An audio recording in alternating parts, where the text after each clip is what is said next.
In private market, AI is an ecosystem story with participants investing across the entire stack that makes AI work.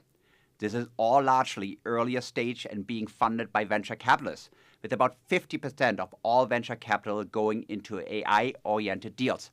50%? That sound you hear is a faint echo of dial-up and .com flashbacks. Our view is that early AI era fund performance is mirroring the SaaS era and not the .com era. Revenue here is showing up faster, much faster.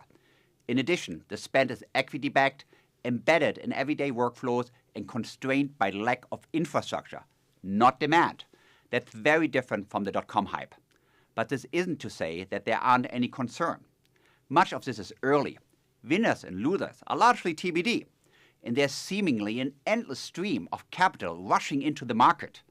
So could valuations cool or crash? Sure. Could AI vanish? Nope.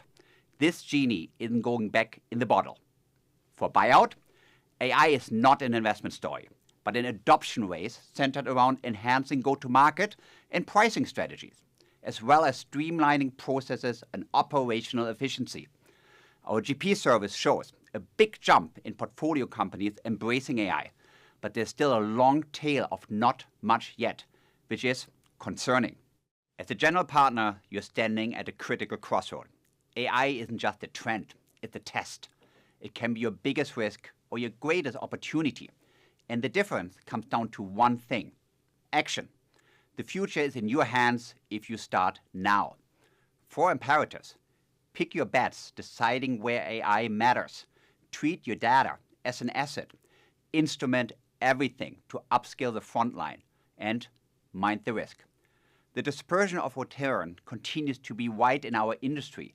In AI, we'll cause that to widen even further. There will be those who figure out how to do both, invest in AI and harness it effectively, and those who ignore it or are too slow.